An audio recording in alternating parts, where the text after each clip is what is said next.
Yes, ladies and gentlemen, boys and girls, and those people who haven't decided yet, welcome to the most influential urban conservative talk show in the world, the Exceptional Conservative Show, live from Washington, D.C., where we're not ashamed of the good news of conservatism, for it is the power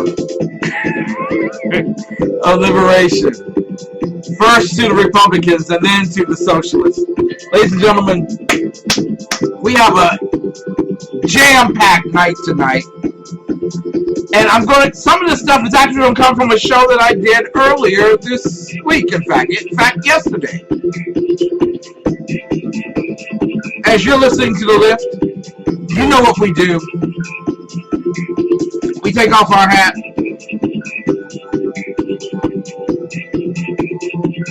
Feel like that old guy from the Six Flags commercial. You know, he's just bobbing away there. You go. Ladies and gentlemen, you know what we do. We take off our hats. There we go. We take off our hats. We put our hand over the heart. And tonight we're being led by the beautiful and brilliant Senora Cabrera. Buenas tardes, niños. This is Spanish with Senora Cabrera. Today we will learn how to say the Pledge of Allegiance in Spanish. In English, we say, I pledge allegiance to the flag of the United States of America and to the republic for which it stands, one nation, under God, indivisible, with liberty and justice for all. Now, in Spanish, we say, Juro fidelidad a la bandera de los Estados Unidos de América y a la república que representa una nación bajo Dios, indivisible, con libertad y justicia para todos. Muy bien. Practice your Pledge of Allegiance, and the more you practice, the faster you will memorize. I'll see you later. And I will see you now. You're listening to none other than the most influential urban conservative talk show in the world. And I have to remind someone that earlier this week, but we'll get to that in just a little bit. I don't know if we'll be able to get to everything before the break. We're going to get it's just jam-packed tonight. But I definitely don't want to get out of my comfort zone. Mary Brockman, my bouncer, is back in SHR Media Live Center here at the ExceptionalConservativeshow.com. Love you. Glad that you are here. Also, the beautiful, the bubbly, the effervescent, and brilliant Mrs. Biggs is also here tonight. And I believe there's another viewer there. And they're just come in. It's the holidays. I really don't expect it. Just like a lot of people don't expect me to be live. But forget that. I'm not like all the other guys that get paid millions of dollars to come on and tell you what to think. I don't try to tell you what to think at all. I tell you what I'm thinking and how you can line up. So, but my cable was out this weekend. No, I mean, really. My cable was out. I just had it fixed about an hour ago. And this is the amazing thing. I'm not going to have to tell Riley. I'm going to have to call him or email him and let him know everything's been fixed. A month and a half ago, someone came out from, I'm not going to give you the name of the company because that's just additional advertising for them and they don't need it. And the company set up a certain, I'll say TiVo, because everybody knows what TiVo is, and nothing I can do about it. That hard drive to the actual internet that I had as well as my TV. And I got a message. I didn't read it until the 25th of December. It came on the 16th of December via TiVo that virtually said that the programming is out of sync. It's not going to be caught up, and you're going to experience some problems. Now the guy who set it up originally, fixed it, done, don't worry about it. Great, wonderful. We're not going to have any problems. 45 days later, having problems. Okay, so I think this is going to be an easy fix. I spent an hour on the phone before the Redskins game on Saturday trying to get this thing fixed. And the person said, nothing we could do. I've gone through all the stuff with you, all the steps with you. Nothing we could do. Add this additional thing to the package, because when they come out, they're going to say that they want to blame your TV and everything else, and they have to check the TV, and if the TV's busted, then they're going to charge you $50 for it. So you have to get this $4.99 flat pack. It's like, okay, get that. And then I'll have to set up an appointment for someone to come out and see you. So the whole weekend, including the championship game, stuff is on my TV blinking in, blinking out, blinking in, blinking out. 20 minutes goes by, I'm watching the game, and all of a sudden, TV shuts off. 5 minutes later, it's back on. 3 minutes later, back off. 2 minutes later, back on. Then it's on for 20 minutes. Then it's back off again. And so I'm trying to watch the football game, and I'm going like this. The way I am right now, I'm going like this with my TV, and I'm trying to set all this stuff up. So, bore through that. Waited till this morning, and I want to thank Riley. Great job for the company that you're with. He was an hour early. He went and he checked all my lines inside the house. Lines are fine. Not a connectivity problem. But I think it has something to do with that message. But all the people at this particular company are telling me, no, it has nothing to do with the message. It's a connectivity problem, or it's your TV. So run out and get a $200 TV. No, that's not going to happen. He goes outside, he checks the line. Oh, the squirrels have eaten through the line, so I'm going to replace it. So he replaces the line. And for about 3 hours today, TV's solid. And then my wife comes home and she turns on the TV and it's off, and then it's on, and then it's off, and then it's on. And we got the same problem. I think it's the message problem that they sent me. And finally, after all that time, after all those people, finally, someone comes forward and says, it may be the message problem. Really? Oh, really? Thank you. Oh, I thought it was me, and I thought it was my TV. It was still working with TiVo before his weekend game that I had ordered a pizza, and I was going to sit down with my wife and watch a little TV. And so tonight I can say that I followed my instincts. The Lord led me accordingly, and called back. Someone actually deciphered that I was right. Deborah, we love you. Glad to have you here. I deciphered that, yeah, it was the error message. They worked with me. We rebooted the TiVo and the internet, and everything's working now. Everything is connected. Everything's in order, and I probably won't have this problem again until the Super Bowl. But speaking of football, I gotta go to the break now. But speaking of football, we're gonna go into the break listening to this. Hail to the Redskins, the NFC champion. At the beginning of the year, the first week of the year, they were ranked 32 in the NFL. They have won their division. They've beaten Dallas. They've beaten the Giants. Well, not really beating the Cowboys, but you know what I'm saying. Kind of hard to win when you're 4-9. Beating the Giants, beating the Eagles. We won the division. Congratulations to the Redskins. Hey everybody, welcome to CBS Sports. A Washington Redskins division title is in the books after the Redskins crushed the Eagles 38-24 in Philadelphia on Saturday night, the day after Christmas 2015. Kirk Cousins, another 4 touchdowns, 365 yards. He's a dominating force. You like that. And his back-to-back 4 touchdown game puts him in rare company, joining Sammy Ball, Sonny Jurgensen, Joe Theismann, and Mark Whippen as the only Redskin quarterbacks in franchise history to throw for 25 passing touchdowns in a season. He's also one of 2 Redskins quarterbacks from the same draft class to win division titles on the same team on a rookie contract. It's impossible. It's improbable. Jordan Reed developing into a legitimate franchise of tight end, a serious weapon. 11 targets, 9 catches, 129 yards, 2 scores. And the Eagles, for them, it was more of the same old, same old. They looked like a team that had the upside of being dominant at times, but mostly just struggled to work well. DeMarco Murray, a fumble on a toss that really summed up the Eagles' season.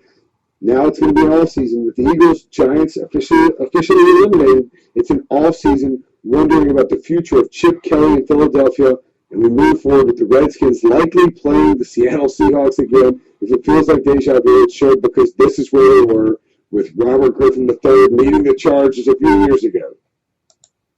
There's your answer to the question, the lottery question there. It was RG3 who took the Redskins to the division title in its rookie year. We'll be back. Right swipe. It's gonna be a right swipe. This man just shaped his chest hair into a heart. Oh, you stole mine. Right swipe. Right swipe. That sounds like my sister. It does. But I know she's not. He's cuddling a kitten. God, I want to eat their faces. Oh, she's hot. Oh, wait a minute. Oh. That's a lollipop. Oh, that is not a lollipop. Left swipe. Left swipe.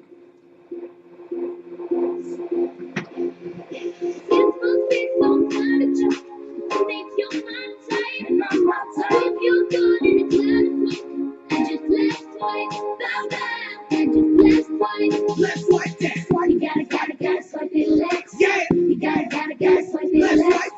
You gotta swipe it left. This is stuff I don't like, so I gotta let's swipe that. Look at you with your shirt off, flexing. You're buff, but you talk hashtag complexing. Yeah, you worked out, you're in shape, okay. I like the 6-pack abs, now the 6-packs a day. Came across a photo of this green-eyed hottie, whole nine, pretty face, tight waist, nice body. I just couldn't overlook one small fact. She smokes like an old man at a racetrack. And I'm not tight. If you're good and it's I just left twice. Let's swipe that. You gotta swipe it left. Yeah. You gotta swipe it left. Let's swipe that. You gotta swipe it left. This is stuff I don't like, so I gotta let's swipe that. Mr. World Traveler, your trips look expensive. Sitting on a mountaintop looking all offensive. I was about to ask, how's the air up there? But based on this pic, I guess you don't really A care. lot of chicks in the pic, not sure which one's you. Them cigarettes are taking y'all from 10s to 2s. And one thing's true about your whole crew, none of you cigarella's gonna be my boo. Smoking with a tiger? Let's swipe that. While you're on a hang glider? Let's swipe that. Smoking while acting healthy. Let's swipe that. Smoking all stealthy? Let's swipe that. Smoking with a duck face. Let's swipe that. At a monster truck race? Let's swipe that. Smoking at the prom. Let's swipe that. Even in a photo bomb? You don't care. Let's swipe that. You gotta swipe it left. Yeah. You gotta swipe it left. Let's swipe that. You gotta swipe it left. This is stuff I don't like, so I gotta let's swipe that. You gotta swipe it left. Yeah. Hashtag. I'll never remember you. No, she won't. Ladies and gentlemen, want to welcome you to the most influential urban conservative talk show in the world. If you haven't seen our numbers recently, we are number 1 in Washington, D.C. We are number 12 nationally and number 13 globally. And I want to thank you all for making that possible. You have attended yourselves to the voice of God, whether you knew it or not. You turn on our program. Thank you so much. Tonight's show, so you want to be a U.S. citizen. What does it take to pass a U.S. citizenship test? We will talk about that in a moment. But first, I was offended. I was offended. And I'm quite sure the person I spoke with was offended too. When I asked this person if, you would like to be a U.S. citizen, wouldn't it be great to be a U.S. citizen? The U.S. is the greatest nation on the face of the earth. We do so much for so many people. We go so many places. We serve the poor, the rich. It doesn't matter. Everyone's the same. You can live wherever you want to. You go. And this person told me no. And I was offended. I was like,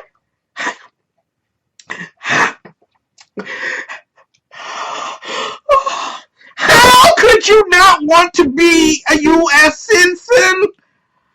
How could you not want to be? This is the greatest nation on the face of the earth. here, or at least come get the food stamp benefit. You know what I'm saying? So, as a result of that conversation, I know I offended that person as well, because their country is a great country too, but I just think my country's better. It's exceptional even. And no, not every country is exceptional. I'll just go there. This country is a very exceptional country. But in all seriousness, the desire of immigration from the founding fathers till about the 1930s was that Americans would take in the poor, the weak, and the needy. Give us your sick, your hungry, and your poor. You're hungry, and give us the weakness that you got, and we'll make them strong. That was because that's about grace and that's about mercy.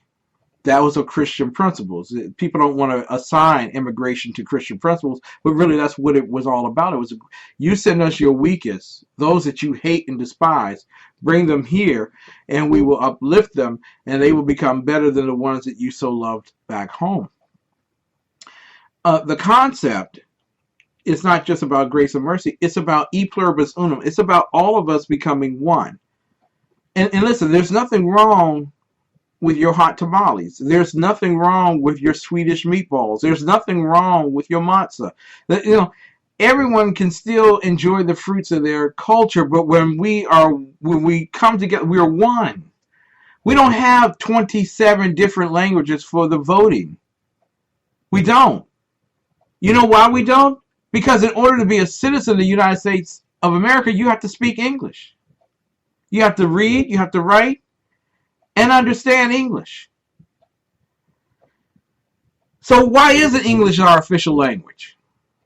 Because it's offensive? Well, I was offended, but I didn't leave the country because I was offended. Oh, okay.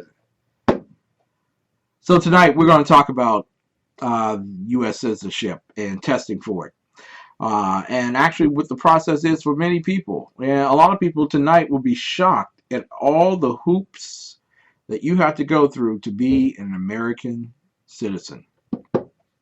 Also, ladies and gentlemen, I want to talk about the Kwanzaa show that I did Sunday. Not to give myself props, but I probably will. But apparently, I offended someone so badly, that they were really hurt by what I was saying, and I could tell they were hurt because when liberals are hurt, well, let me just put it this way. When conservatives are hurt, they come to you and say, hey, man, I don't think that makes sense. Please explain it to me. And then when you explain it to them, they say if it's agreeable or, you know, if it's befitting the conversation or the principles or whatever, if it fits the principles, they're like, oh, my bad. Like, I understand it like that. I agree with you. Or, you see, I'm glad you talked with me because then I can give you the full complement of the principles and then you'll understand. And then, okay, now you got it. All right, so you can change and we're all right. We're still cool. But when liberals are offended by something you say, okay, when liberals are offended by something you say, they may attack initially your principle, but know that they're coming for you. They don't want to they don't care what you think. They don't care what you speak. What they want to do is stop you from thinking and stop you from speaking. That's exactly what they want to do. So, you know, my show went on for an hour. Yesterday, the Bible study, an American conservatives' exploration of the inspired word of God. And yes, it's a very long title, and people have told me that you should shorten it. But why? The quality is in the substance, not necessarily the length. You said at the bar. Anyway, Kwanzaa robs the witness of Christ's army to the world, and it does. When you accept Kwanzaa and you bring it into your church, you are defying Christ.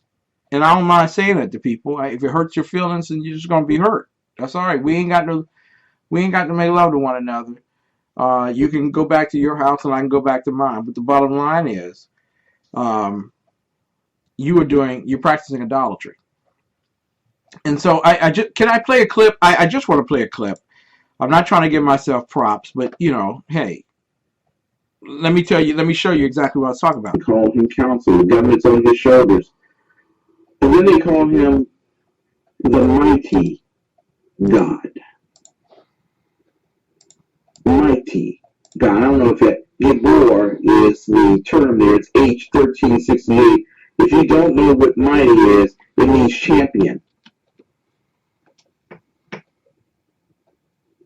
It means champion. It means hero.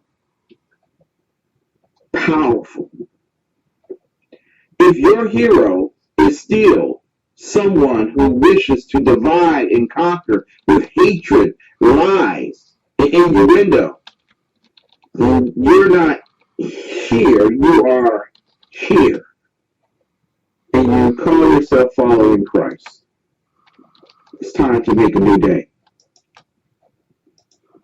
And then on top of that, Gibor El. El meaning God. That's H410. H410. When they say God in this particular sense, El, they are referring to, and let me make it plain for you, God, the one true God, Jehovah. The one, the mighty one. The one whose rank is above any other. When you affix a religion to the mighty El, who is God and God alone, then you have assaulted the kingdom. And worse yet, many do it out of political correctness because you just want to get along with everybody. They also call him the everlasting Father, the Prince of Peace. Shalom. Shalom. That means your completeness, your soundness, your warfare, your peace comes from only one. We put that in the chat room for those who are following on at home and just want to get along with everybody. I just want to get along. Every religion is the same religion, and they're just talking, believing in God. It's just the same thing, and I'm not trying to hurt nobody. I'm not trying to tell nobody to do nothing or be nothing. I just want them to have what they have and me to have what I want to have. I just want to be at peace. Ka. You won't be at peace until you understand. Shalom. Your completeness, your soundness, your warfare, your peace comes from the mighty God. The one true God, who is wonderful and counselor. So why are we talking about the subject today, Ken? You drilled in the point. I get it. I should be thinking about Jesus. That's what I should be thinking about in everything that I say and everything I do. I get it, Ken. I get it.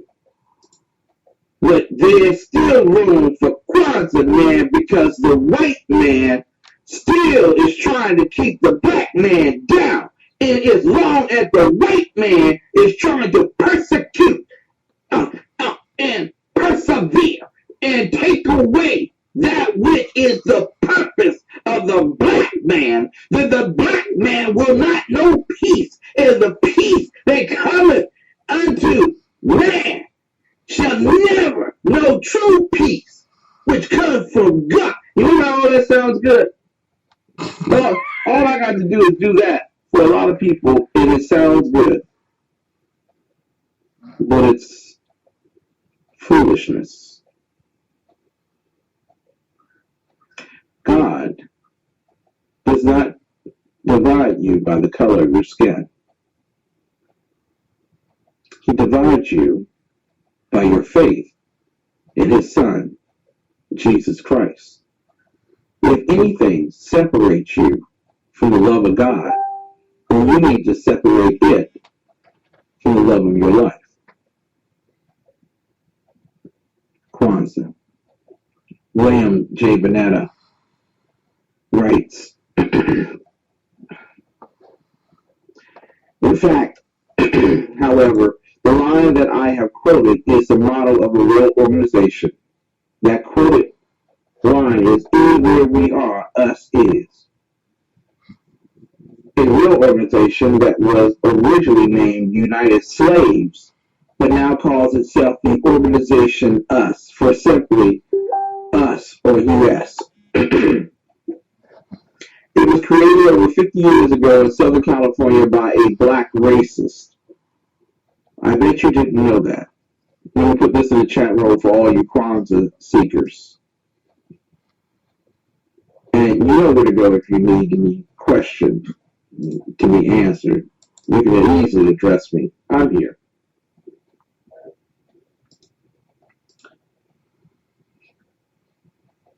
His name, the racist name, was Ron N. Everett, but later had assumed the name Maulana Karenga. You see, the name matters. You see, I have to sound like I know what I'm talking about in order to persuade. You see, Satan is a light, and he will alight himself in such a fashion that he's attractive enough to bring you in and to entrap you, and wise enough to convince you that you're doing this of God's accord. William J. Bonetta writes, Ron N. Everett, but later had assumed the name Maulana Karenga. Karenga, known chiefly as the inventor of Kwanzaa, a fake African holiday. I want to repeat that for you once more. Kwanzaa is a fake African holiday. Ladies and gentlemen, you just don't know what happened to my Facebook page after I made that pronouncement around the world. Yes, ladies and gentlemen, and people know they've been listening to my show all these years. This is the first time I've ever played back any portion of my show, and the reason why I wanted to do that is to present the evidences and truths behind the matter. If you listen to that Bible study, which is one of the most listened to shows in the past 24 hours on the YouTube network that I have, wow, some people are offended. I get offended. Just offended. So offended.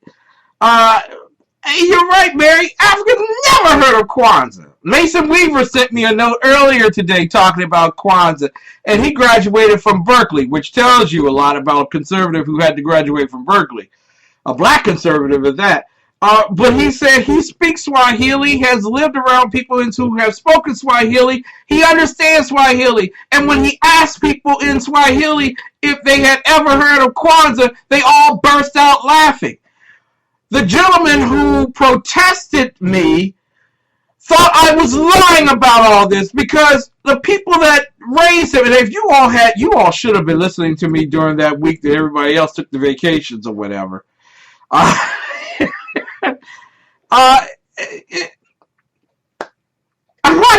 have to go to another break. Oh my goodness, I gotta go. When I come back, I want to talk about Rock Soldier and his. He listened to the whole show from out of New Guinea. This is how far away my stuff travels. I'm telling you, people around the world listen to the show. He listened from New Guinea, and he had some comments he wanted to make. And I'm going to let you hear his comments, and then after that, we're going to talk about citizenship and how to become a U.S. citizen. Ladies and gentlemen, the best country in all the world. And if you got a couple of dollars, you can live here.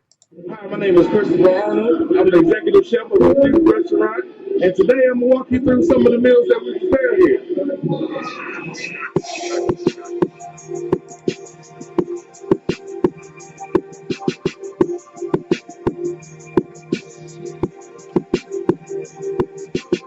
So we're making a pizza. We use French Italian sausage that they cook here and slice it up. Pizza dough is an in-house made. Our pizza sauce is in-house made. So everything is fresh and individual.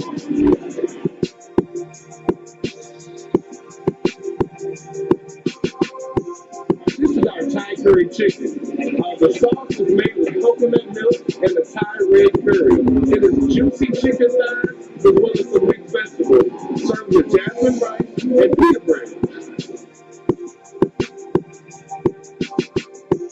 So now we're going to prepare our famous blackened tilapia and grits, our fish and grits on the menu.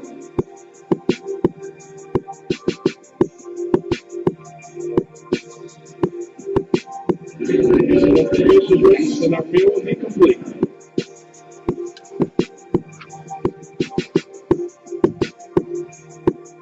Let me tell you about our infused beef burger. We keep the spice up just a little bit with our infused sauce. We start off with 80-20 USDA ground chuck ham patty burgers, nice half a pound of burgers, and we're going to grill it to perfection. After I flip the burger, we add the sauce and let it cook on it until it gets a little bit.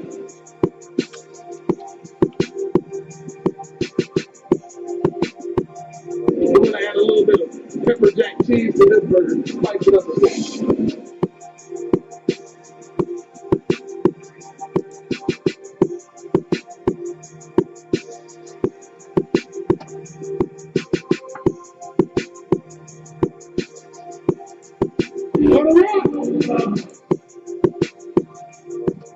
Ladies and gentlemen, there is no better meal you could possibly have. I'm telling you right now, no better meal. Infused Restaurant, 6339 Allentown Road, Temple Hills, Maryland, 20748, 301-449-9000, 301-449-9000.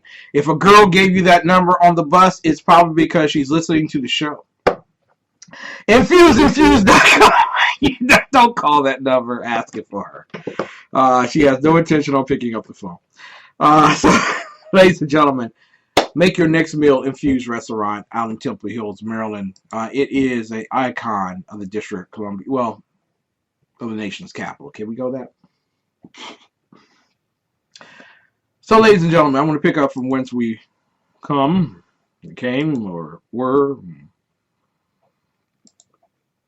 And apparently, I have so offended a person that they were forced to listen to my show out of such great offense. Which I don't mind. I really like the fact that people are so offended that they call in. I belong to a secret group on Facebook. Want to make that clear to the FBI. And apparently, Rock Soldier, who was listening to the show, said, the bondage of tradition was mentioned early on, yet somehow, in all due respect, you failed to connect Eurocentric-based Christianity to tradition, like the tradition of celebrating Christmas. Really? Really? That's a bondage? I don't remember there being a law saying that you had to forcibly celebrate Christmas. I don't. Now, when I'm going to tell you, commercialization has ruined the spirit of Christmas. I will tell you that. But the whole conversation was not about Christmas, but it tells you something. It tells you something. The immediate attempt was to attack Christmas. What was Malala Karenge's attempt? To create an alternative to Christmas and Hanukkah for black people. Okay? So what's the first thing that Raj Soldier attacks? He attacks Christmas. We're not talking about Christmas, we're talking about Kwanzaa. Thank you, Rock. And then Rock Soldier comes back with another response. And I know he's listening to the show. He's going line by line, precept by precept. He can't believe it.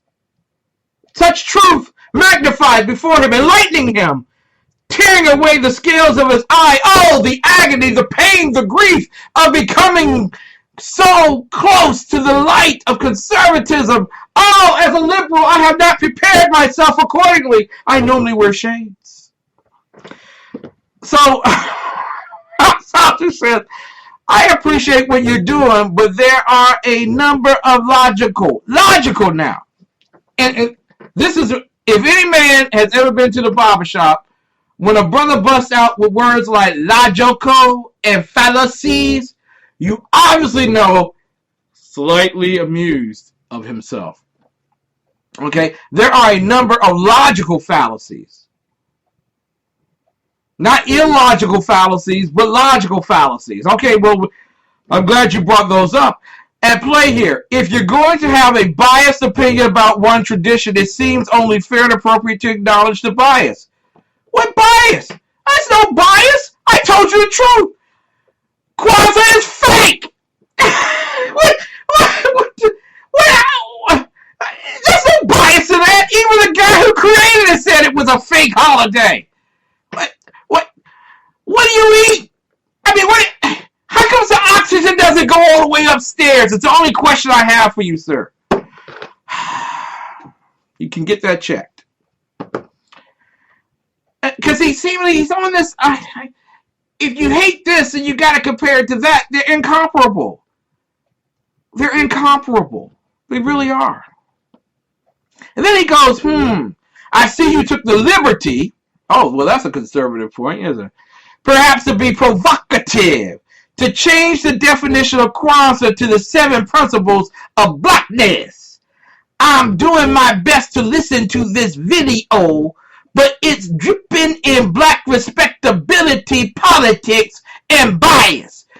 Black respectability politics, ladies and gentlemen, if you are a conservative, you are black, you are respectable in the field of politics. That's exactly what he said. Why does he want to be dethroned of that right and privilege to be immersed in the irrespectability of pseudo-black politics? I don't understand him. I really don't understand him, but maybe somebody else does here, okay?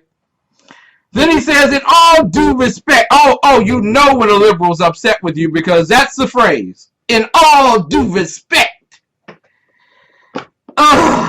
I felt the Nation of Islam all over my feet right there. Okay. In all due respect, this was a waste of time to watch. So what is your IQ? Listen, you ain't got to go into a bad movie to know in the first 5 minutes it's a bad movie. It's a bad movie. Okay, why you have to watch the whole film? And plus, you didn't have to pay for it. So you freely watch that's on you. In all due respect, this was a waste of time to watch. All it did was confirm your biases. Well, it's my show. It wasn't the Rock Soldier show, was it? Did I change the name? No, it was an American conservative's exploration of the inspired word of God. And we went through the inspired word of God and compared it to Kwanzaa and crushed it. What's up with you? Seems to be a vanity project instead of a non-biased educational or empowerment video. And this is when you know that you're fighting alone. As a conservative, we are lone wolves. We've been trained to fight. We've been trained to be Christians, number one. Number one. And going to a Catholic school and walking through the hood with your uniform on, you better love Jesus. Okay. Christianity. Then conservatism, meaning that there's a moral order to things and there are principles that you follow in your life. You're going to have to fight against those who don't like to live by principles. And then capitalism. You got to teach people that it's all right to make money and it's all right to be wealthy. There's no curse against being wealthy. Not even in the Bible. Jesus spoke to the rich and the poor. But liberals can't fight like wolves. They have to assemble themselves amongst many so that they can attack one. And so he says, clearly, I'm the only one that listened to this sophomore rant.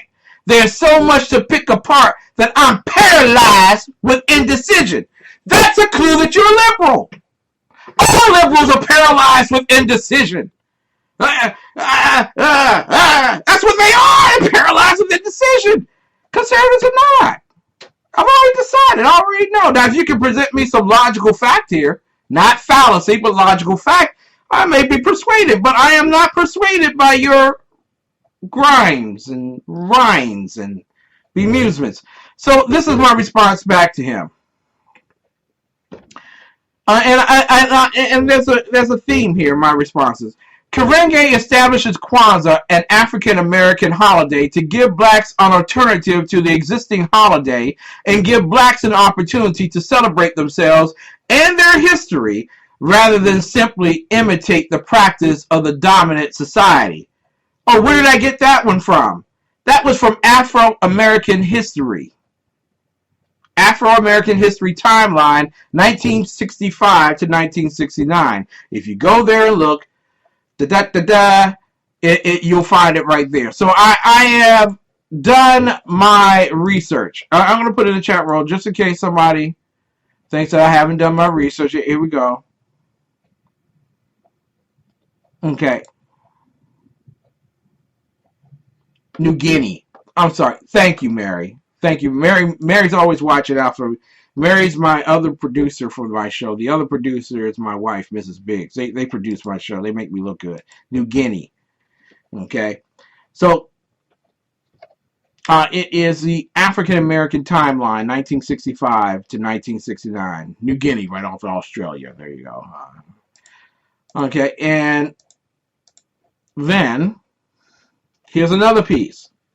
Kwanzaa celebrates what its founder called the 7 principles of Kwanzaa, or Nguza Saba, or Nguza Saba, however way you say it, the 7 principles of blackness, which Karenge said is a communitarian African philosophy consisting of what Karenge called the best of African thought and practice and constant exchange with the world. It was Karenge who called it the 7 principles of blackness, not me. And then to the fact, and I'm not trying to be braggadocio, but to the fact that he doesn't have to suffer alone in listening. Our audience is growing around the world. Our ranking numbers are falling. Here's the result. The Exceptional Conservative Show ranked top 15 thrice on Reverb Nation spoken word charts. December 28, 2015, we are number 1. National ranking 12. Global ranking 13. I end my retort to Rock Soulja and so many others that have been hoodwinked, bamboozled, and led astray. Rock Soulja, by the way, I chose Afro-centered references because you only understand black and white and color. So there you go. It's the truth. Some people can only understand black and white and color. When we come back from this particular break, I want to go over what it takes, and we're going to go into the fourth quarter with that. There's some other stories I want to broach with you, including a big story tonight. The Democrats pay black campaign workers 30% less than their white counterparts. Yes, that's the Democrat Party. We'll come back with that probably. But we will definitely talk about tonight what it takes to become a U.S. citizen. It's a whole lot. Trust me, a whole lot. You're listening to the Exceptional Conservative Show live from the nation's capital, where we are not ashamed of the good news of conservatism, for it is the power of liberation. First to the Republican, and then the Democrat. Right swipe. It's gonna be a right swipe. This man just shaved his chest hair into a heart. Oh, you stole mine. Right swipe. Right swipe. Right swipe. That kind of looks like my sister. It does. Oh, no, she's not. He's cuddling a kitten. God, I want to eat their faces. Oh, she's hot. Oh, wait a minute. Oh. That's a lollipop. Oh, that is not a lollipop. Left swipe. That's like, It must be some kind of job. You think you're my type, and I'm my type. If you're good and it's not a smoke, I just left twice. Bye-bye. I just left twice. Let's swipe that. Swipe, you gotta swipe it left. Yeah. You gotta swipe it Let's left. swipe that. Swipe, you gotta swipe it left. Check the stuff I don't like, so I gotta Let's swipe that. Look at you with your shirt off, flexing. You're buff, but you puff, hashtag perplexing. Yeah, you work out, you're in shape, okay. I like the 6-pack abs, not the 6 packs a day. Came across a photo of this green-eyed hottie. Home on, pretty face, tight waist, nice body. Hottie just couldn't overlook one small fact. She smokes like an old man at a racetrack. This must be some kind of you think you're my type, and I'm not type. Hope you're good and it's not I just left twice, bye bye. I just left twice. Let's like that. You gotta swipe it left. Yeah. You gotta swipe it Let's left. like that. You gotta swipe it left. It's the stuff I don't like, so I gotta Let's like that. Mr. World Traveler, your trips look expensive. Sitting on a mountaintop looking all pensive. I was about to ask, how's the air up there? But based on this pic, I guess you don't really care. Lots of chicks in the pic, not sure which one's you. Them cigarettes are taking y'all from 10s to 2s. And one thing's true about your whole crew, none of you cigarella's gonna be my boo. Smoking with the tiger Let's like that. while you're on a hang glider. Let's like that. Smoking while acting healthy. Let's like that. Smoking all stealthy. Let's like that. Smoking with a duck face. Let's like that. At a monster truck race. Let's like that. Smoking at the prom. Let's like that. Even in a photo bomb. He don't care. Let's like that. You gotta swipe it left. Yeah. You gotta swipe it Let's left. like that. You gotta swipe it left. It's the stuff I don't like, so I gotta Let's like that. You gotta swipe it left. Yeah. Hashtag. I'll never remember you. Oh, that is so sad. Ladies and gentlemen, welcome back to the Exceptional Conservative Show live from the nation's capital. Doop, whoop, whoop, whoop. And a lot of you all are slightly concerned, especially you Baptists. Exactly what am I drinking out of this brown bottle? It is root beer. I will not tell you the name of the company that makes the root beer, but I will assure you for the fact that this is root beer that I'm drinking. And if anyone knows me, I am a teetotaler. I do not drink. So, not encouraging the kids either. But if you are going to drink from a brown bottle, make certain that it's filled with root beer. That's all I got to say to you. You'll have a wonderful life after that. I want to thank Mary Brockman, my bouncer. If you diss her, you diss me, you will be dismissed. She's in the chat room, helping me along, producing the show. And thank you for loving my cap. I love my cap too, because tonight is Redskins night in the NFC. Remember when everyone's laughing at the Redskins and wanted them to change their names to the Bobby Sox? Redskins! And as a Native American, but do you have to wear the Native American hat for the Redskins? You all know. Is this? Yeah, this is a Native. This is one of the Native American hats there. It's a shame you got to do that. It really is. I just love the Redskins. I love the name too. That's a beautiful name. Stockings for Soldiers Incorporated, Delaware Incorporated at least, was founded to help improve the morale and welfare of members of the armed forces of the United States of America deployed in harm's way. They accomplished that mission by sewing holiday stockings and filling them with special items for the troops. Many of the stockings that are sent are for a specific person with their name on the stocking. And for many troops, the gift is all that they receive for the holiday. They've sent out a ton of gifts, but trust me, they still have to raise money for 2016 and to pay postage. So they're trying to send a touch of home as well as personal messages of support to remind the troops that they appreciate all that they do, and we do as well, and to let them know that we have not forgotten them over the holidays. Now, we depend on the generosity of others to help us to accomplish our vital mission. Stockings for Soldiers, Delaware Incorporated, is a 501c3 nonprofit organization. As such, donations are deductible to the extent allowed by law. Please consult your local tax professional for more information. And if you would like to make a donation to our community project, and especially it's coming towards the end of the year, you still got some time. It's the 31st. If you date it by the 31st, you can write it off on your taxes this year. If you'd like to make a, well, actually, you need to talk with your tax professional, make certain now. If you'd like to make a donation, please send it to Stockings for Soldiers, Delaware Incorporated, 1911 Folk Road, Wilmington, Delaware, 19810. Listen, there is so much on tonight's show, and I do apologize. It is just full. I mean, it is just really full tonight. I was going to talk about the Pennsylvania scandal that's going on, where a Supreme Court justice may have to lose his spot. But we'll have to get to that in a bit. There is a story out there, and let me just say that it's not only the Democrats that will pay individuals at a very low rate who are doing outreach to black communities, per se, during the campaigns. Republicans also do the very same thing, but ladies and gentlemen, it's not done as grossly as the story that I want to talk with you all about tonight. In fact, it's an embarrassment to all mankind, especially individuals who protest so vividly that it is the Republicans that are the racist. It is the Republicans that seek to do harm to black people. It's the Republicans that are tearing down black America. The truth couldn't be any further from that. In fact, let me put this into the chat roll tonight. I want to give this to you. It's been one of the biggest pulls tonight off of the Exceptional Conservative Show Facebook page. People really can't believe this story. They really can't. And even Democrats, down low Democrats, on the down low, okay? No one will know that you are a Democrat who likes listening to me. But Democrats pay black staffers 30% less than their white counterparts. Okay?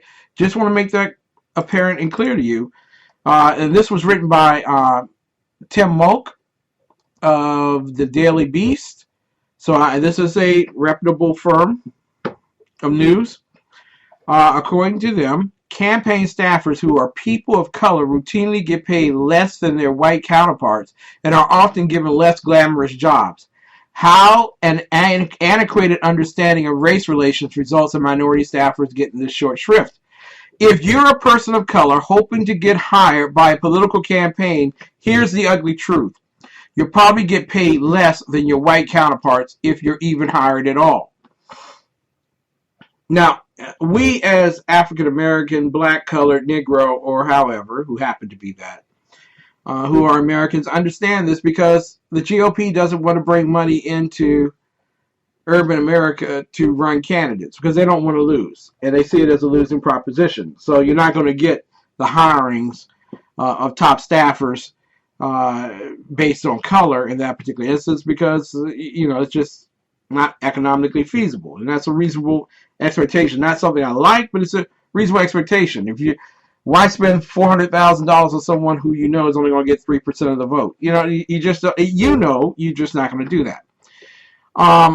But the racial pay gap in campaign politics, Asian, black, and Latino staffers are paid less than their white counterparts, according to an analysis by the New Organizing Institute. For example, African American staffers on Democratic campaigns were paid 70 cents for each dollar their white counterparts made. For Hispanic staffers in Democratic campaigns, the figure was 68 cents on the dollar. So literally, they're getting the black vote on the cheap and the black staffers on the cheap. You don't have to pay for a black vote. They'll give it to you. You don't have to pay for a Hispanic vote. They'll give it to you. You don't even have to hire them on your staff. Just tell them that you like them. That's all you got to do. A recent, and I'm going to go through this whole thing, and trust me, in the fourth quarter we're going to go through, it will be nothing but. You want to be a citizen? How are you going to be a citizen of the United States of America? In a recent study by PowerPack Plus, funded by a major Democratic donor, revealed that less than 2% of spending by Democratic campaign committees during the past 2 election cycles went to firms owned by minorities. That's right. That's right, Black America. The Democrats love you. They love you.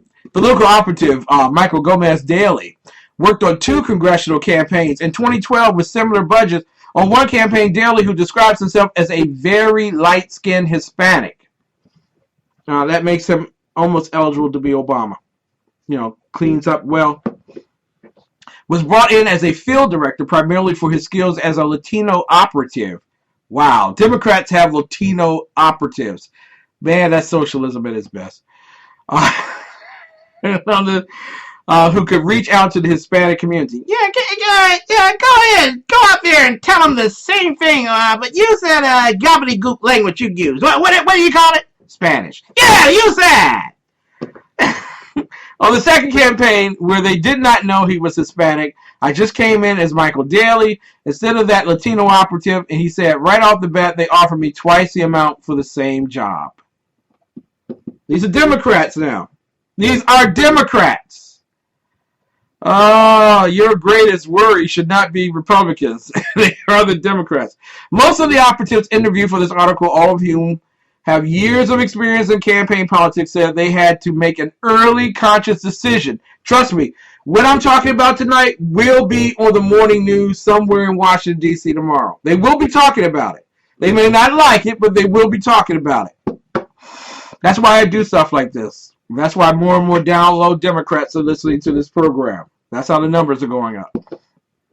For minority campaign staffers, they said the path to enduring success lies in saying no to jobs like that early in your career. Now, where do they hire individuals with the higher amount of money? What area do they look for? So all you kids who are getting ready to go off to study liberal arts, the social sciences, and women's studies, and black studies, the most money in campaigns is spent in communications, polling, and data. Communications, polling, and data all have a degree of mathematics. All of them do. And those parts of the campaign is very much mostly white. So, you want to make a lot of money in the world of politics. Do not go in talking about you want to help somebody win an election. You need to be able to go in and tell them where they have the best chance of winning their election, be able to communicate well, and be able to read polling data, statistics, math, science, social science, no more. So, ladies and gentlemen, the issue of race can sometimes create doubts even in the minds of the most experienced operatives. If the swing population in an election are white, you do wonder if you're going to get hired, said Tawana, an Indian American with experience on campaigns. Ladies and gentlemen, there are lots of Democrats that still look at the color of your skin, even though they protest greatly against other people doing it. Black people, Negroes, coloreds, African Americans, you have really set yourself up for a lengthy period of recession. But keep voting Democrat. It works for you. We'll be back. We'll be back right after these messages. You're listening to the Exceptional Conservative Show live from, I bet you Tom Joyner won't talk about this. Tom Joyner, oh no, I wouldn't dare talk about this one. Hi, my name is Christopher Arnold. I'm the executive chef of a Duke restaurant, and today I'm going to walk you through some of the meals that we prepare here.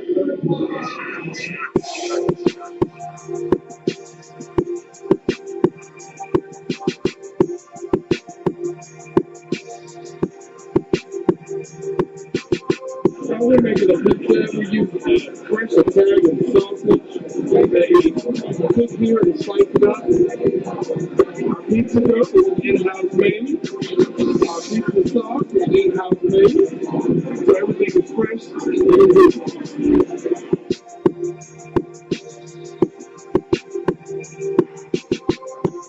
This is our Thai curry chicken. The sauce is made with coconut milk and the Thai red curry. It is juicy chicken thighs as well as some mixed vegetables, served with jasmine rice and pita bread. So now we're going to prepare our famous blackened tilapia and grits, our fish and grits on the menu.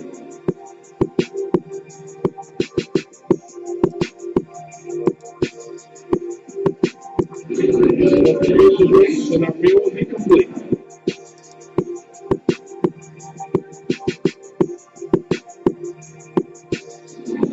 Let me tell you about our infused beef burger. So we keep the spice up just a little bit with our infused sauce. We start off with 80-20 USDA ground chuck, hand patty burgers, nice apple pounder burgers, and we're gonna grill it to perfection.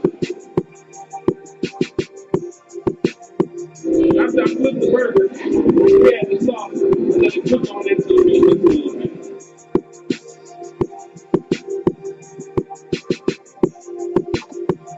We're gonna add a little bit of pepper jack cheese to this burger to spice it up a bit.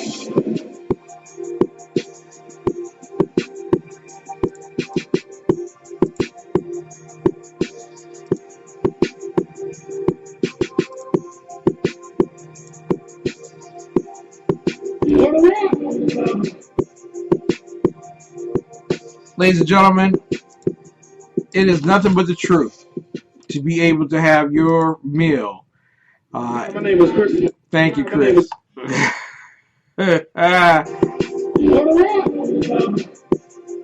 6339 Allentown Road.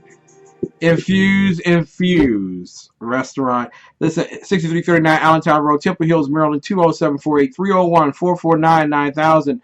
www.infuseinfuse.com. Ladies and gentlemen, those are the commercials for the first hour of our wonderful program, the Exceptional Conservative Show, live from the nation's capital, rebuting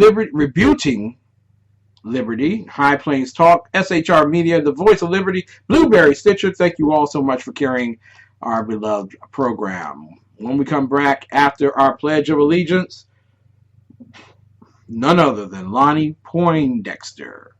We'll be right back. Buenas tardes, niños. This is Spanish with Señora Cabrera. Today we will learn how to say the Pledge of Allegiance in Spanish.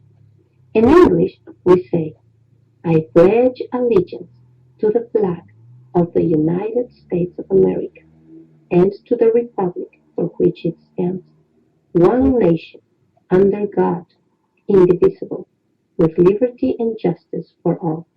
Now, in Spanish, we say, juro fidelidad a la bandera de los Estados Unidos de América y a la república que representa una nación bajo Dios, indivisible, con libertad y justicia para todos.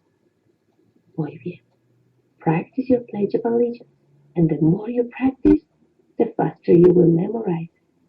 I'll see you later. See you later, Senora Cabrera. What a wonderful, wonderful way to start any particular program.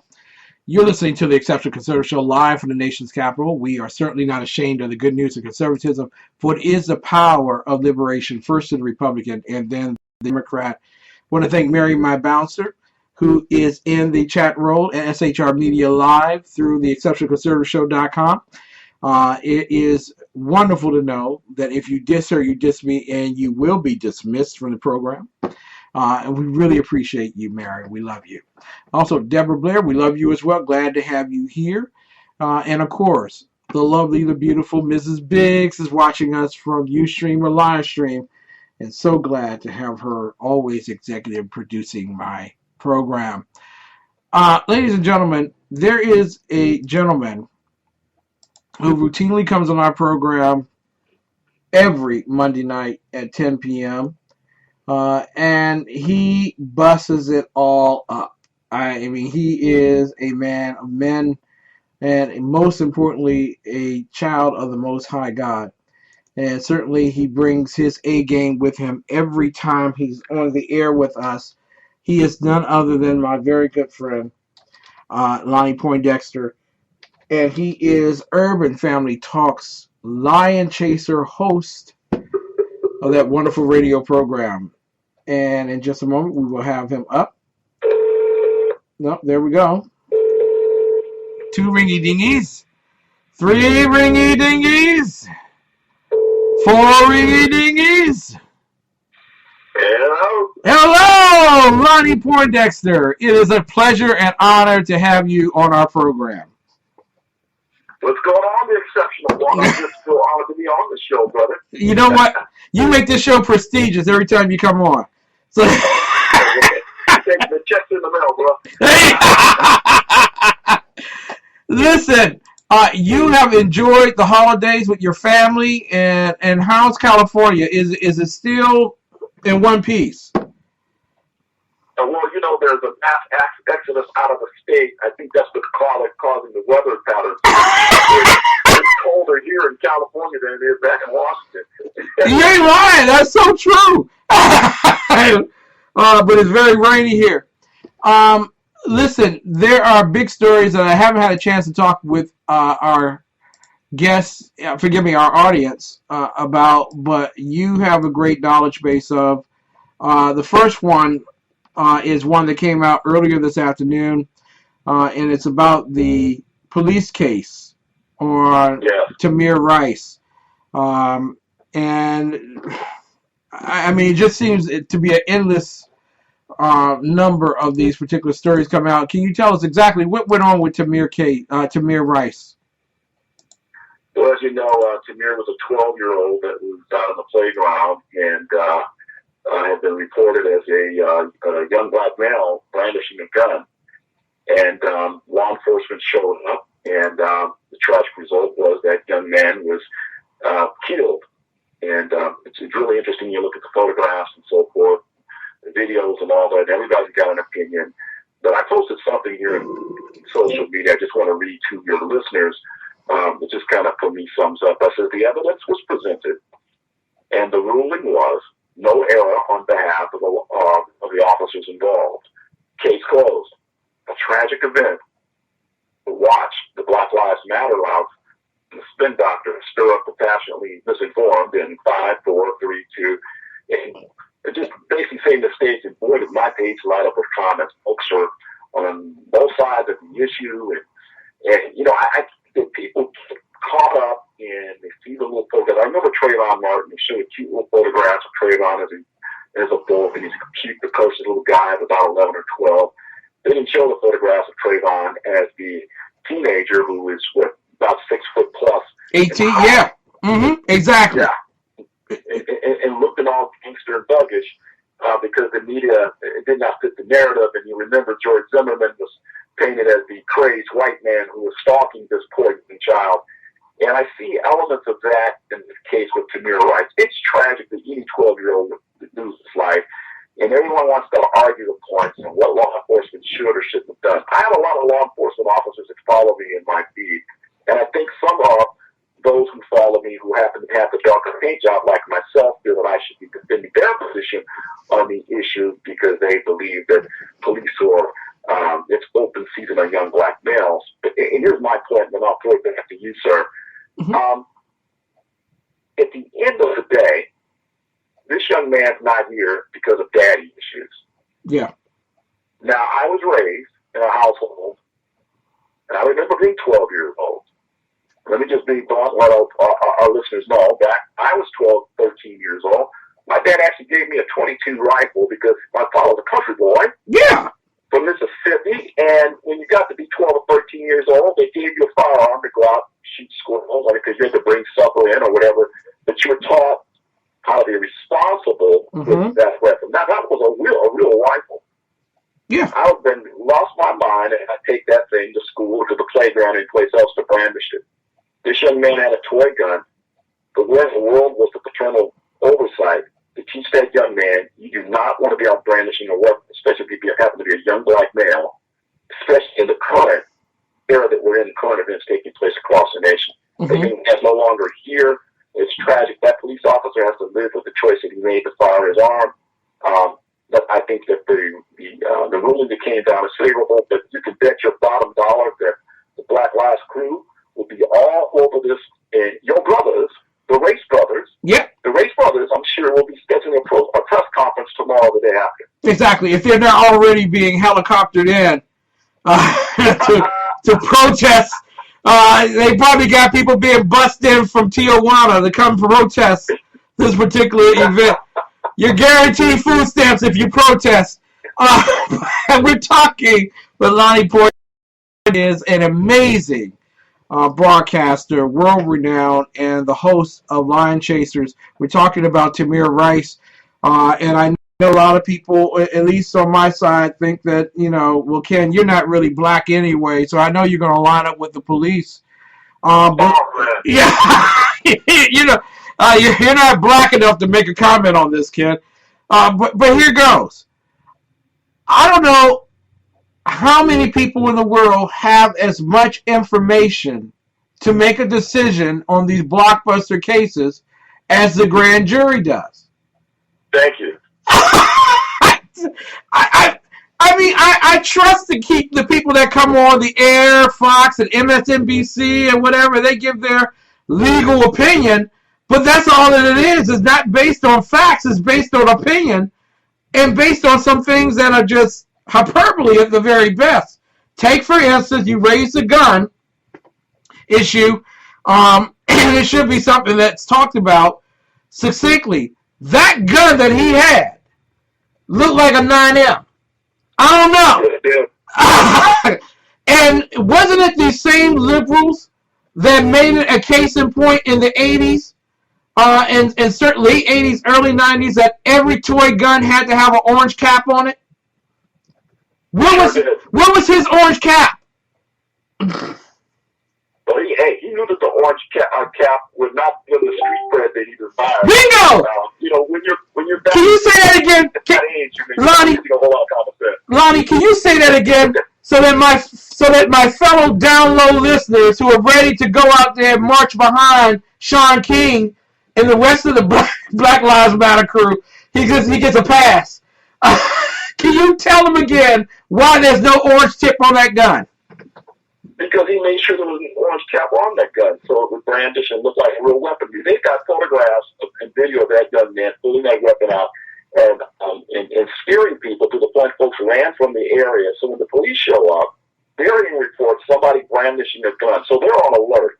Let me tell you something. If I'm a law enforcement officer, I'm going to err the side of caution, because at the end of the day, I want to go home to my wife and kids after my shift.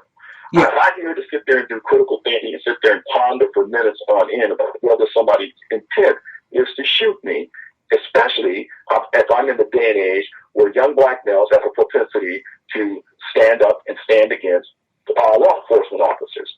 So I'm first of all thinking about protecting the citizens' freedom, but also I want to go home. It's tragic, man. I mean, you got to live with the fact that he shot a kid.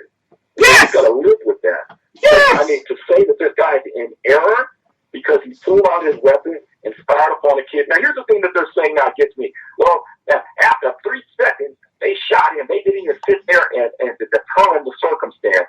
I got police officers going ballistic on my page talking about, you know, who are you to sit there and tell us when and what we should do? And you've never been in that situation, life or death situation.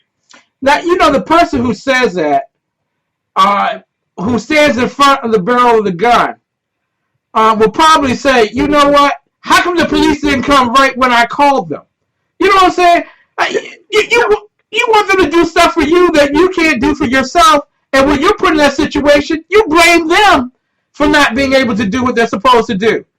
These are mixed messages to the police. Am I right? No, I agree, brother. I agree. And the elephant in the room, as I stated prior, is where's the paternity? Where's the influence over this young man's life to keep him safe and from harm? That's the core issue. We know that in our communities. We know what the numbers state. I talk about them all the time on my show. 70+% black households in urban America, single parent, typically, head of household. You know, brother, when I was in Jamaica, they got the same issue going on in Jamaica. I was there a couple of weeks ago, and it's the same issue taking place there. Young black males roaming around as unsupervised black male youth, not unlike in wolf packs, because there's no paternity to keep them in line, and that analogy I use with the bull elephants. And they have the same issue as if their numbers are high as 80+%, while their numbers are at 70+% across America. It's sad that Tamir Rice is no longer with us, but you need to look at what the real issues are. It's a false narrative sitting here talk about police open season on young black males. I think the stats I was using is 7-to-1 for every encounter that a law enforcement officer that happens to be white with young black males. There are 70 young black males that are accosted by other young black males. Yes. 70-to-1. The bottom line is, and also I want to go back to this, and if we get a lot of on Timber case, but you and I both know that tomorrow morning Well, tomorrow night, my show is not going to talk about Tamir Rice, but your show is going to be just inundated with people calling in about Tamir Rice and how they could possibly take away from the world such a great, young, promising black boy who was brandishing a gun. But experts were hired by McGinty, and they concluded the shooting was justified. Experts were hired by the Rice family. They concluded that it wasn't justified. Both sets testified before the grand jury. The grand jury heard from both sides, and they had to decide whether the action was justified and not a homicide. And in this particular case, it was justifiable. Why is it that we have such a I won't say brain dead.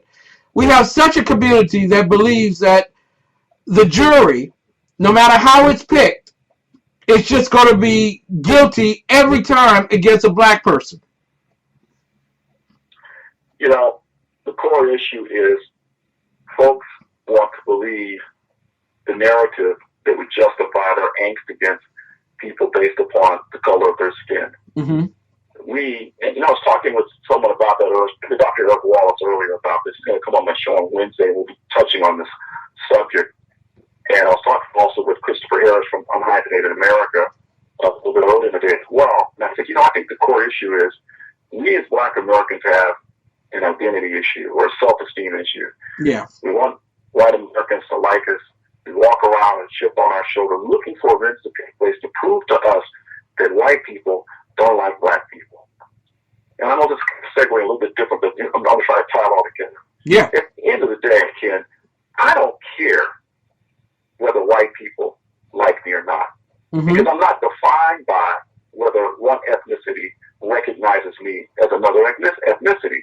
I'm defined by, first and foremost, he who made me. He told me what my rights and privileges are, and told me that I'm a part of a family that allows me a seat at the table of the very Lord and King and Savior that we all serve. And when you understand that, you look at things a little bit differently. Yeah. I understand that how everybody wants to blame something or blame somebody for the ills of our nation. But the reality is this. In our core family units in black communities across America, there's systemic breakdown. And until we fall on our knees and repent and look to He who made us, as opposed to 1600 Pennsylvania Avenue, and we'll start talking with the new daddy, who was a narcissist and a self-absorbed taskmaster. Until we do that, we're going to continue to see things skewed when the evidence is right there before us. Remember Michael Brown? All the evidence came out. Black people were testifying, saying what happened, in support of the officers' view of what took place. Yet still had black folks saying it was a travesty of justice.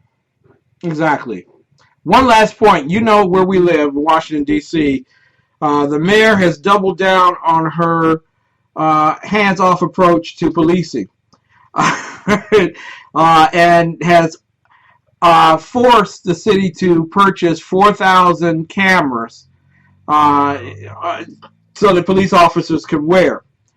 Now, in this particular case, the cameras were there, but the camera angles alone were not satisfactory in terms of determining guilt or innocence. So, are we going to have a time period in our lives where dependency on a camera rather than on human witnessing will subjugate us to the hijinks of the racists like Jesse Jackson and Sharpton? I think that having cameras and so forth is not a panacea. At the end of the day, just as you stated prior, the cameras are a silent witness, but they can be a skewed witness. At the end of the day, it's people coming forward and saying what the truth is and standing based upon that. But unfortunately, until people begin to understand and recognize that you have to lay aside your issues, core issues that revolve, I think, in my personal opinion, around your angst against your neighbor, it's always going to be the finger pointing that took place. I certainly hope that this does not turn into a saying, I don't think it will, because I think that most people have good common sense are going to use it and determine that, just going to move forward with life. I want to get back to my original topic. You know, I beat on this all the time. Yeah. We must reestablish the blue elephants in the herd. That's the core issue within our community. I'm talking about for those of us who happen to have the darker hue, even though my brother Ken's a little challenged in that. Melanin sensitive. He's as black as any black person I know. It has nothing to do with paint job. It has to do with the content and character of the man. There you go. There you go. That's what I'm talking about. And what you eat at the dinner table. Anyway, ladies and gentlemen, we're talking with Lonnie Poindexter, who is the wonderful and tremendous host of Lion Chaser on Urban Family Talk. We're going to give him an opportunity to tell you how you can listen to him and about his work recently in Jamaica. But I want to go to this last one because you talked about the bull elephant. There was a bull elephant on the courts of America from the 1950s to the 1990s, even into the 2000s, and his name was Meadowlark Lemon. Yes. And he touched, people always talk about the millions of people he touched in the audiences that watched him play as the clown king of basketball. But it's those lives that he touched in the locker room that changed a lot of things. If you would talk somewhat about Meadowlark Lemon and what impact he had on your life. I certainly will, brother. Thank you for that segue because Meadowlark Lemon was an iconic figure within America. He was an American ambassador. As I'm sure you know the history of the Harlem Globetrotters. They were ambassadors of goodwill and were duly honored with that moniker. But he was a linchpin for all of that because of his tremendous heart for love and caring for his fellow man. It was not a black or white issue. It was a godly issue. He was a godly man.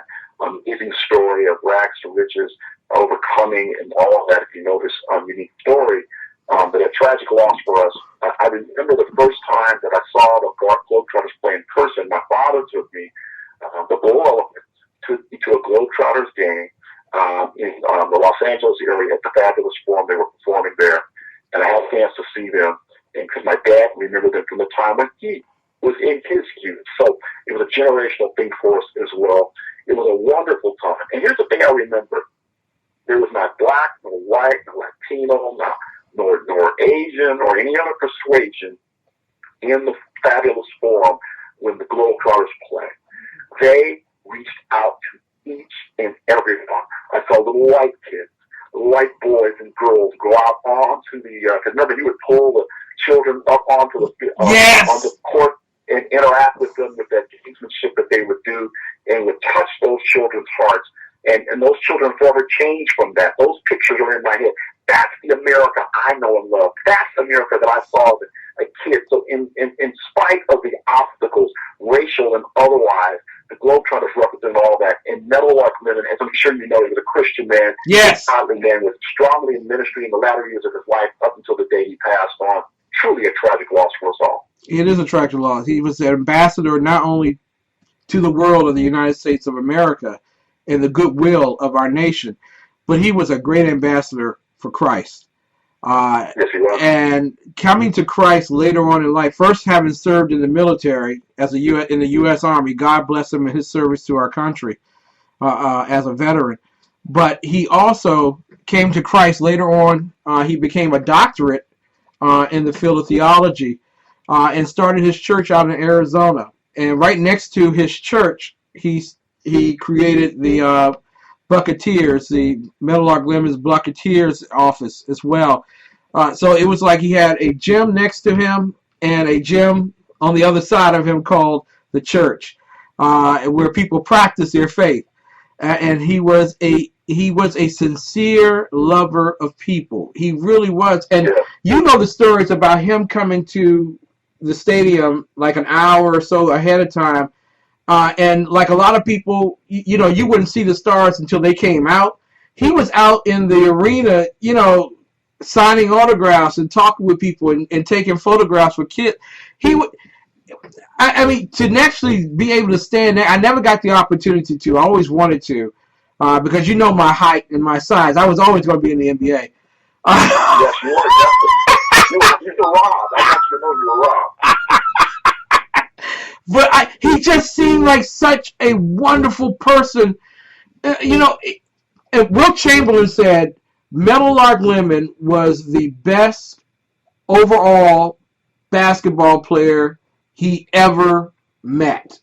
The best. Okay, now that's coming from a man who scored 100 points in one game, which preceded four games before that where he scored 65 or more points in each of those games.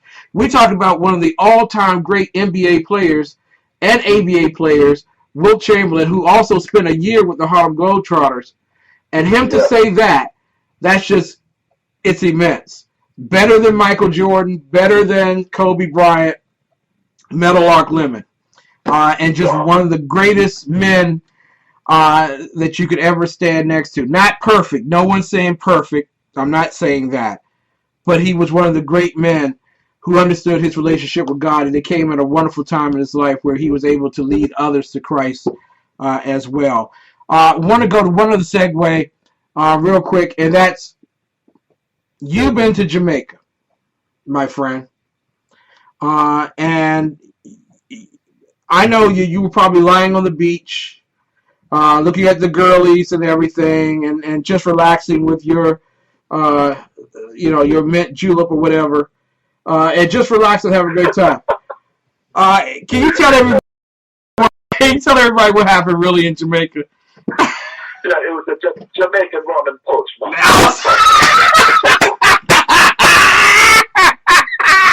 me tell you something. I wish that was how my trip went to Jamaica. I now truly understand the term, the reputation Jamaicans have in America. They say working like a Jamaican. In other words, if you don't have at least 2 or 3 jobs, you're lazy bum. From the time I set foot in Jamaica, my plane arrived at 6 a.m. By 6:30 a.m., I'm sitting in makeup, and by 6:45, I'm doing a morning television show. By 8:30, I'm meeting with prominent pastors from Jamaica, and that's how that entire week went. They hustle. The whole thing about Jamaicans being laid back and so forth, that's a myth. They might talk that way, but let me tell you something. They hit it, and they had me humping, and it took me 2-3 days to recoup after the trip. But let me just summarize the trip in this. I had no idea what God was doing with my trip there. I had some understanding that I was to speak as a keynote address for the Human Rights Day celebration, which is a big thing there in Kingston. They do every year at Emancipation Park. I was a keynote for that. I thought that was the height of my visit there. Boy, was I underestimating what God was doing. I was on 4 television shows, including some of the top television talk shows in Jamaica. I was on 5 radio shows. I did 3 keynote addresses. I did several strategy meetings throughout the city during my week that I was there. Let me just summarize and say this. The Jamaican people are a party people, and they are people that draw their line in the sand, and they are standing and speaking based upon truth of God's holy word. They showed me where foreign policy from America's foreign policy is lording over them, trying to force them to acquiesce on standing up and professing what God's word says and having their nations built around that. Jamaica still has its sodomy laws in place. Jamaica still touts homosexuality as an immorality. Jamaica still, to this day, concerning abortion, it's illegal in Jamaica. But there is an agenda up front to change all that. And the reason why they're attacking Jamaica, and when I say they, that's us, the U.S., via our State Department. And see, this does not make it back to Washington. The news does not cover this. The Jamaican people want to know, Lonnie, tell me, what in the world, Mom, is going on with your country? No president, Mom. And they were there. When our president spoke, I believe it was earlier this year, and told them that they need to acquiesce on this whole normalization of homosexuality, they weren't having that. Yeah. And they want to know what in the world's going on in America, and in particularly, what is happening with the Black American church, that the Black American church is not standing up in protest in what our president is doing. That's what I've heard from them. Well, you know what, Lonnie? You're going back this year to Jamaica.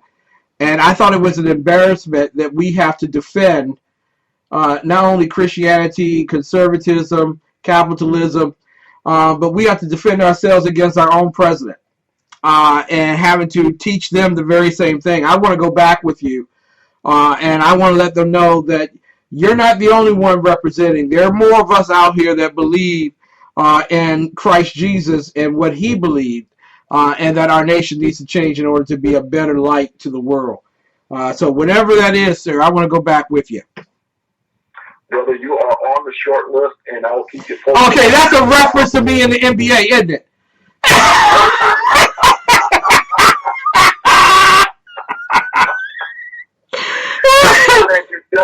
God has you destined for bigger and greater things than playing in the NBA. Lonnie, how can people listen to your show, especially tomorrow when everybody's going to call in about Tamir Rice being the next doctor who was taken away by a police officer? Well, they can tune in as always, Monday through Friday, 11 a.m. Eastern Time, 10 a.m. Central, and that's 8 a.m. West Coast time to the Lion Chaser show. If you are on the web, as everyone is, go to urbanfamilytalk.com. That's urbanfamilytalk.com, and just click on the show link. It'll take you right to the Lion Chaser show. You can also catch us on 7 terrestrial radio stations throughout the U.S. as well. So we're both on traditional radio towers with 7 stations across the country and also internet enabled. So you can even internationally. We are now beginning to build a listenership in the great nation of Jamaica. So we're excited about that as well. That's urbanfamilytalk.com. Click where it says Lion Chasers, and you'll see my smiling face there. You can also catch me on the Twitter at Lonnie Poindexter. That's Lonnie, P as in Paul, Oindes on Twitter. Perfect. Lonnie, God bless you. And we look forward to listening to your radio program tomorrow at 11 a.m. Godspeed, my brother. Talk to you soon. Talk to you soon. Ladies and gentlemen, that's Lonnie Poindexter. And if you really want the truth, you tune into Lion Chasers Radio, the Lion Chasers Network. You can go to Facebook and find it, also on the internet at Urban Family Talk.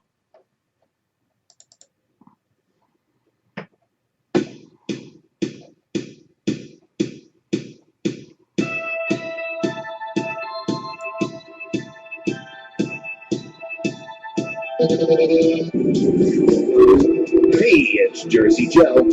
Hope Reaver, Common Sense. You can catch me every Wednesday night, 8 p.m. Eastern Standard Time on SHRmedia.com. That's every Wednesday night, 8 p.m. Eastern Standard Time, SHRmedia.com.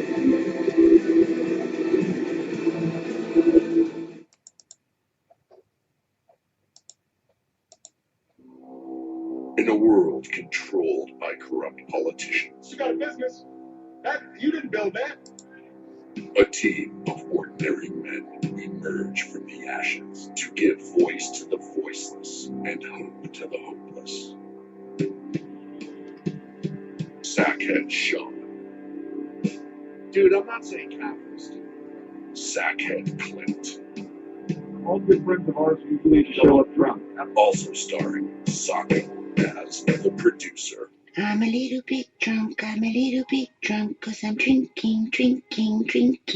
They are the Sackheads Radio Show.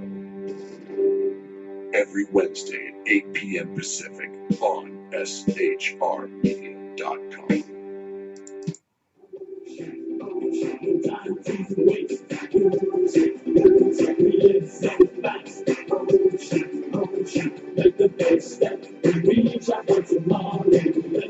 Time for an unpleasant blind guy, conservative bite. When celebrities talk, though this shouldn't be the case, people listen, and they act on their words. Recently, Quentin Tarantino appeared on MSNBC to answer allegations of bias against law enforcement officers, which arose from the following statement that Mr. Tarantino made at a recent anti-police rally. What am I doing here? I'm doing here because I'm a human being with a conscience, and when I see a murderer, I cannot stand by, and I have to call the murdered, and I have to call the murderers, the murderers. The MSNBC interviewer played the following from Congressman Ted Poe of Texas. He referred to peace officers as murderers. His hateful rhetoric called for violence against law enforcement. I have to call a murderer a murderer, and I have to call a murderer a murderer, adding that he is on the side of the ones who confront and are confronted by peace. His comments encourage mischief and crimes against peace officers. For the haters to justify lawlessness in response to perceived lawless acts by the police is idiotic. You have a response to the Congressman? Well, that's not what I said. But that is what you implied, Mr. Tarantino. The implication is that as long as there is a white face attached to it, there is a bigot under every bed and a racist behind every badge, eager to gun down non-white people for the simple reason of race hate. It's much easier to feign outrage and start arguments with celebrities than it is to deal with the fact that the citizenry has lost trust in them. More accurately, Mr. Tarantino, it is easier for people like you, who haven't lived in the real world since the launch of your cinematic epic Lovebirds in Bondage in 1983, to create pseudo-fact as if it was a movie script, and then try and impose your own particular style of social engineering on the real people of the United States of America who live real lives in the real world, and who, unlike you, do not have armed security protecting them. They want me to shut up, and they want to make sure that no other people, citizens, will stand up for that side. This last statement, Mr. Tarantino, tells everyone anything they need to know about your character. You consider yourself a prominent citizen. Well, be one who is not unsympathetic and understanding that you haven't lived like the rest of us since Ronald Reagan was in the White House and Donna Summer was working hard for the money. Allow me to correct you. This is the United States of America. We are all prominent citizens in this country. I will allow that in your Hollywood bubble, and to those unwise enough to listen to celebrities as if they had some sort of special wisdom, you are influential. But every citizen, regardless of background of the United States of America, is a prominent citizen. I know you do not believe this to be the case, but the rest of us do. Your opposition does not want you to shut up. We extend to you, as we should, the right to free speech, which every citizen in the United States of America enjoys thanks to the sacrifice of the men and women of our armed forces. But we also expect for you to respect our right to speak freely, and this includes criticizing you. In the real world, sir, people receive feedback all the time, including me, and it's not always positive. That is how free speech works for all the citizens of the United States, including you.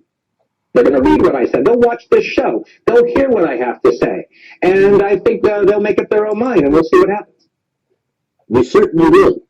For my part, I will put the whole of Mr. Tarantino's MSNBC interview up at UBG Contact Twitter so that I will not be accused of taking remarks out of context.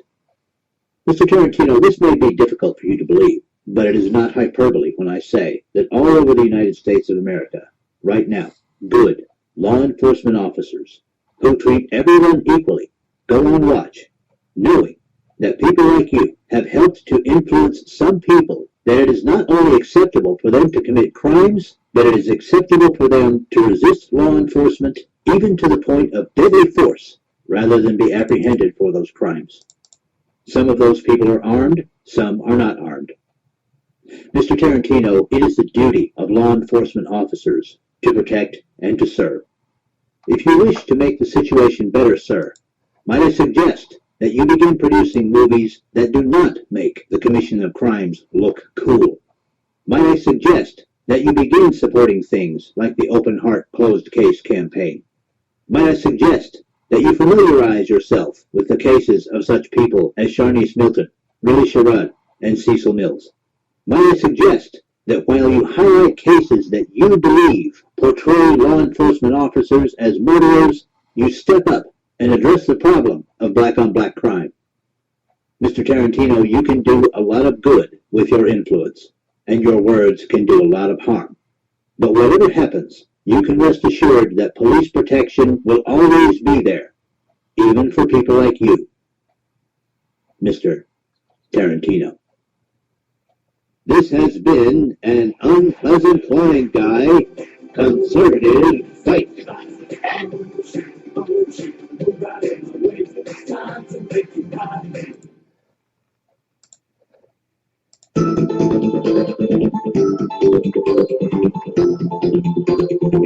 Ladies and gentlemen, I want to welcome you back to the best in urban conservative talk. It is the Exceptional Conservative Show. We are in the late hour. There are no more commercials after this. I want to thank also the Unpleasant Blind Guy, Dave Milner, for his contribution there. And also Jersey Joe. You have to listen to him during the day, people, on High Plains Talk and many others, especially Conservative Commandos Radio Network. I'm telling you, just a great overall talent. She works hard for the money. When he said Donna Summer was working hard for the money. Oh, man, that's funny.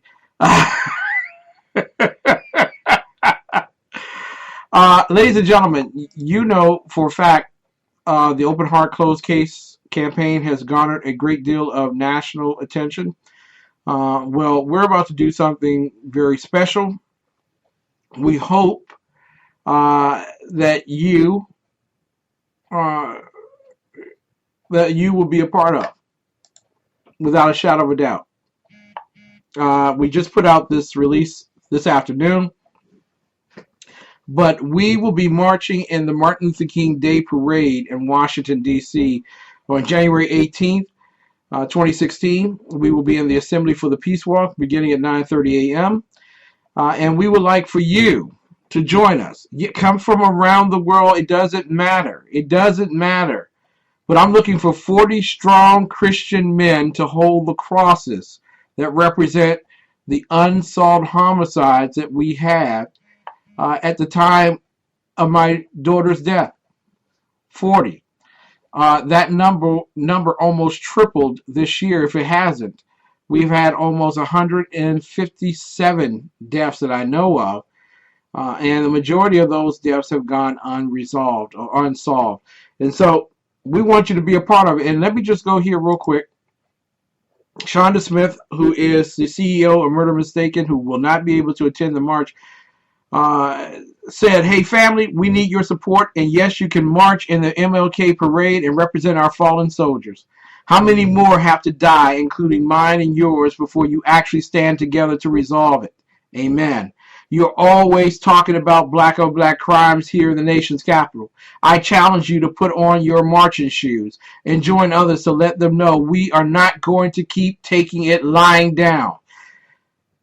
Challenge your churches, politicians, and every able-bodied adult on your block to march together before the next homicide.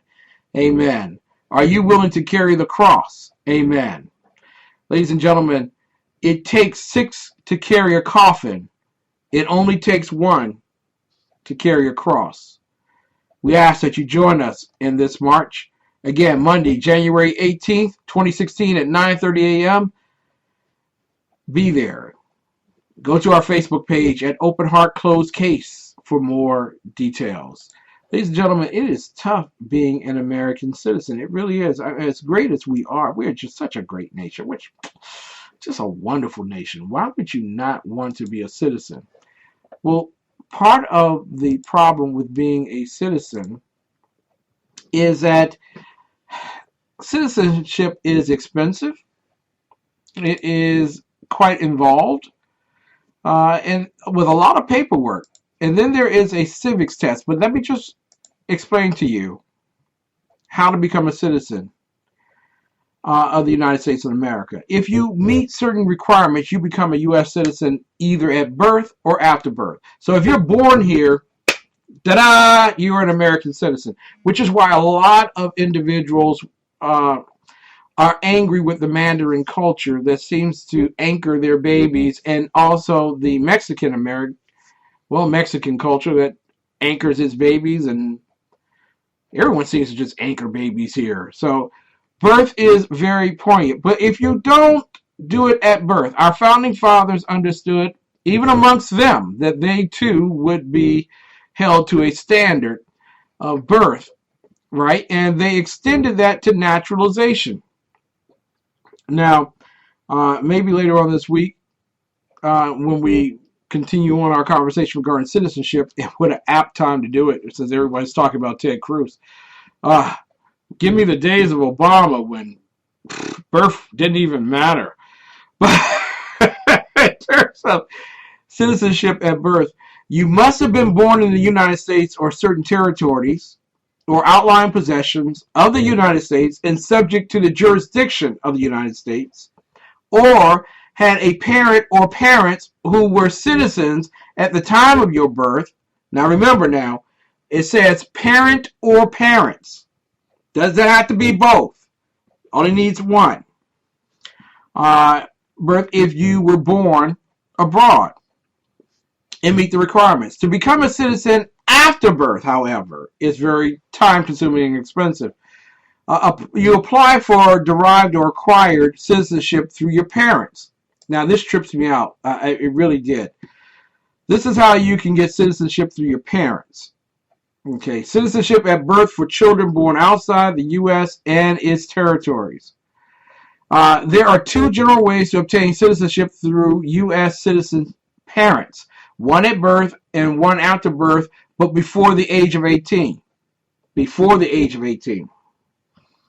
Now, in general, a child born outside of the U.S. and is a citizen of birth when the child's parents are married to each other at the time of birth, if and both parents are U.S. citizens at the time of birth, at least one parent lived in the U.S. or its territories prior to the birth.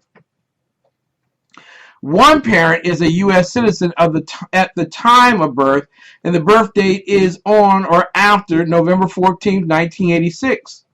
The U.S. citizen parent, and this is the and part, the U.S. citizen parent have been physically present in the U.S.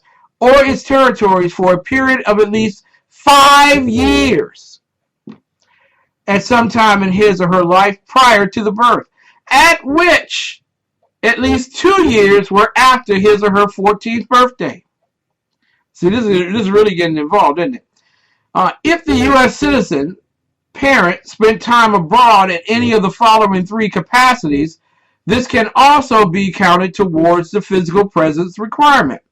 Serving honorably in the U.S. Armed Forces, employed with the U.S. government, or employed with certain international organizations. Additionally, time spent abroad by the U.S. citizen parent while the U.S. citizen parent was the unmarried son or daughter and a member of the household of a person who meets any of the three conditions listed above can also be counted. Y'all following along at home? Virtually, I just gone through two categories. You can easily become a citizen of the U.S., boy, I tell you. In general, a child born outside the U.S. is a citizen at birth when the child's parents are not married to each other at the time of birth if the genetic or non-genetic gestational legal mother is a U.S. citizen at the time of birth and the birth date is after December 23, 1952. Okay, we're in Ted Cruz land. For those people who are following along at home, we're in Ted Cruz land right about here. The mother had previously been physically present in the United States or one of its outlying possessions for a continuous period of at least 1 year. By that standard, Ted Cruz is a citizen of the United States of America. Case closed. Can we stop talking about it already? We still don't know about Barack Obama because apparently his father served in World War II. But no one named Obama served in World War II. We got to figure that one out. Figure it out before my presidency ends. Here's the other if-and statement. If the genetic father is a U.S. citizen at the time of birth, the mother is an alien and the birth date is on or after November 14, 1986, and a blood relationship between the person and the father is established by clear and convincing evidence, or the father had the nationality of the United States at the time of the person's birth, or the father, unless deceased, has agreed on writing to provide financial support for the person until the person reaches the age of 18 years, and now, we're still on the or ands. While the person is under the age of 18 years of age, one of the following occurs. The person is legitimated under the law of the person's residence or domicile.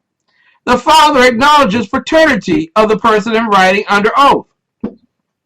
That happened. Case closed.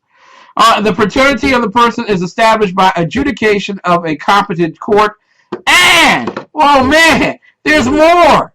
The U.S. citizen parent was physically present in the U.S. or its territories for a period of at least 5 years at some time in his or her life prior to the birth, at least 2 of which were after his or her 14th birthday.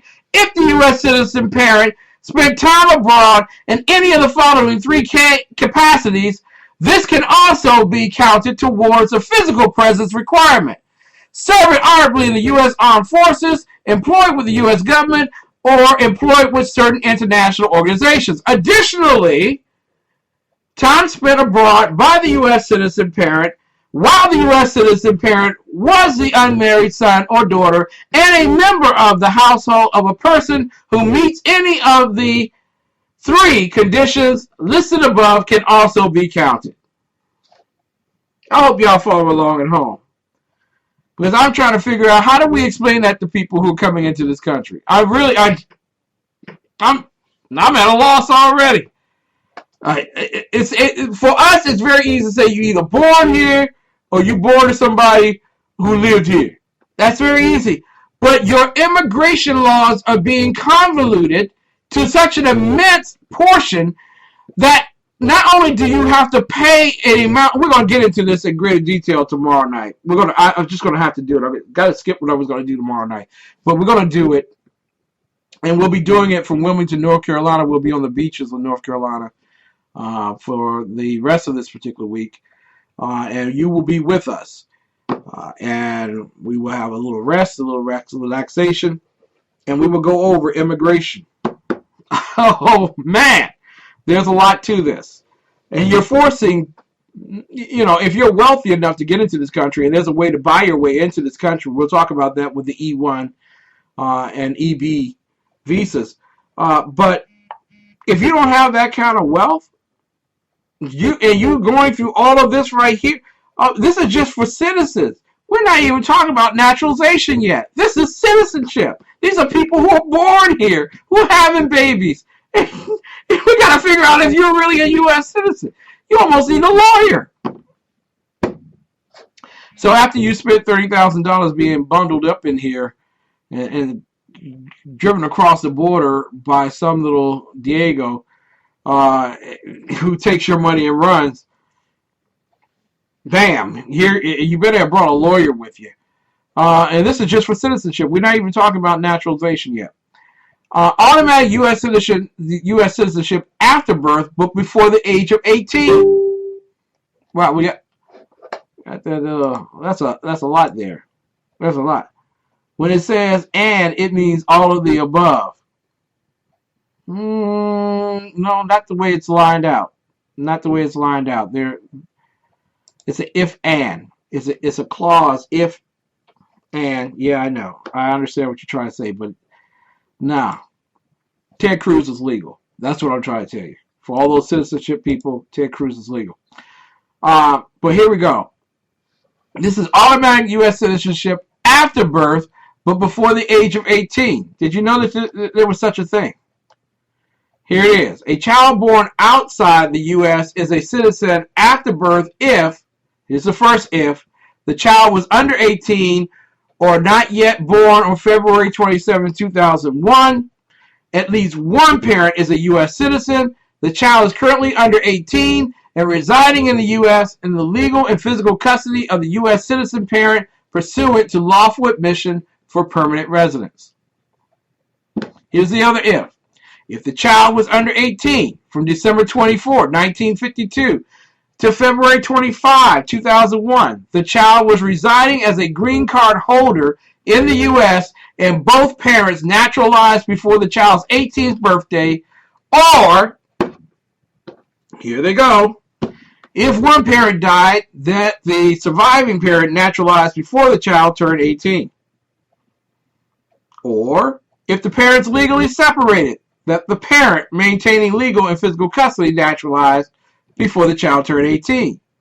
Or, if the child was born out of wedlock and paternity has not been established by legitimation, the mother naturalized before the child turned 18. Note, the order in which the child meets the condition does not matter so long as the child meets all the conditions before his or her 18th birthday.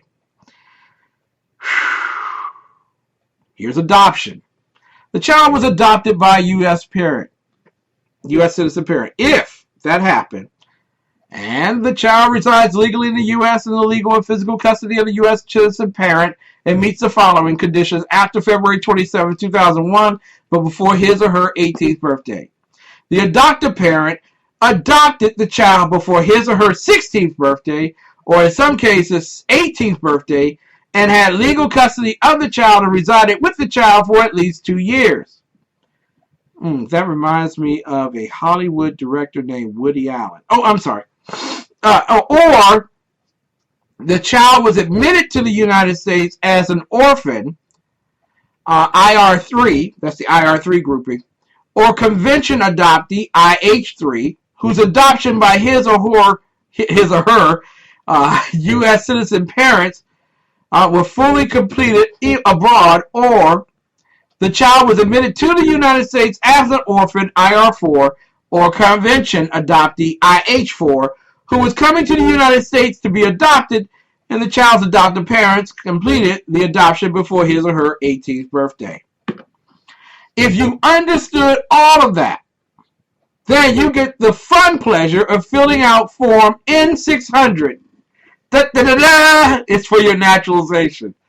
There you go. You can be a citizen of the United States of America. Ladies and gentlemen, we'll talk about naturalization tomorrow night. That was just for citizenship, baby.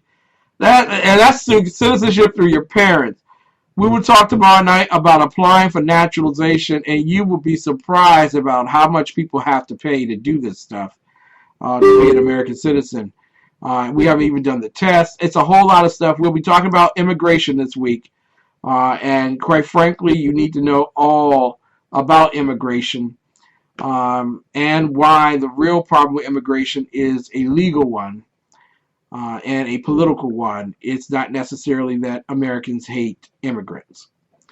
Ladies and gentlemen, a man once told me to live bravely and never die a coward. I promise you I always will. And as far as I know, and I have been assured this, God has blessed America.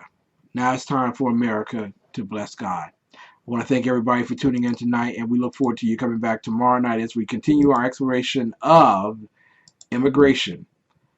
For all of you who tuned in, God bless you, and we look forward to you coming back tomorrow night for more of the best in urban conservative talk.